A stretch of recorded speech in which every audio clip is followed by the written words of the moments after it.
সৈনিকদের প্রতি সম্মান জানিয়ে শুরু করছি। সকাল থেকে স্লোগান শুনছি, আপনাদের সাথে আমার পরিচয় নেই, তবে হয়তো এই স্লোগানের মাধ্যমে আপনারা আমাকে চিনতে পারবেন। নারায়ে তাকবীর, নারায়ে তাকবীর, নারায়ে তাকবীর। গত 16 বছর ধরে এরকম প্রোগ্রামে আসার অনেক চেষ্টা ছিল, আসতে পারিনি।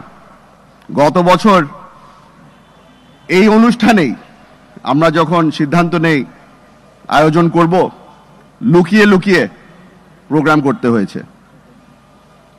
আপনারা জানেন 16 বছর ধরে আমরা বারবার করে একটা কথা শুনে আসছি, গুম, খুন আর মামলা শেখ হাসিনার প্রিয় জিনিস। আমার পরিবারের, আমার বাবা খুনের শিকার, আমি নিজে গুমের শিকার, আমার মা মামলার শিকার।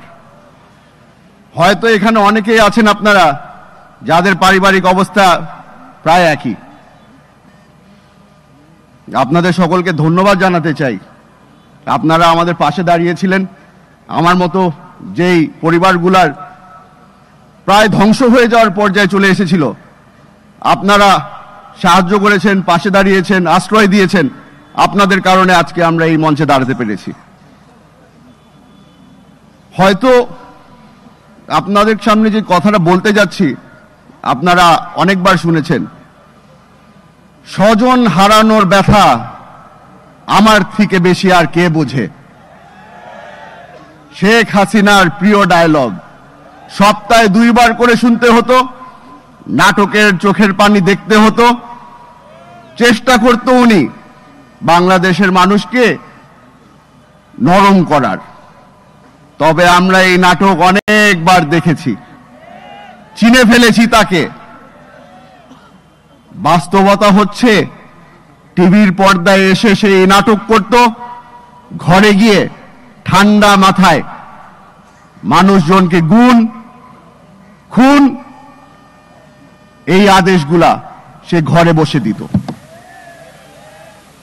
আপনারা আজকে এখানে এসেছেন কারণ আপনারা জানতে চান যে আগামীর বাংলাদেশ কিরকম হবে।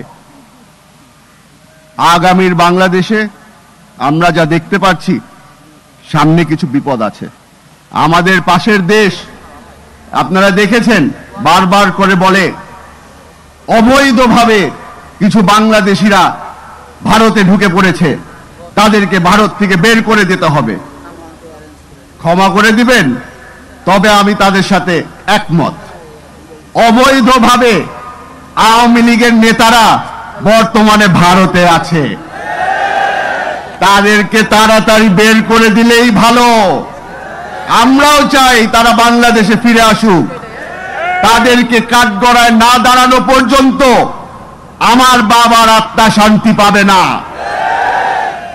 আপনাদের থেকে বেশি সময় নিব না, খালি এতটুকু বলে যাচ্ছি, আমাদের দলের পক্ষ থেকে, আমাদের ভারপ্রাপ্ত চেয়ারম্যান তারেক রহমান সাহেবের পক্ষ থেকে, বেগম খালেদা জিয়ার পক্ষ থেকে আপনাদের সকলকে ধন্যবাদ এবং আসসালামু আলাইকুম।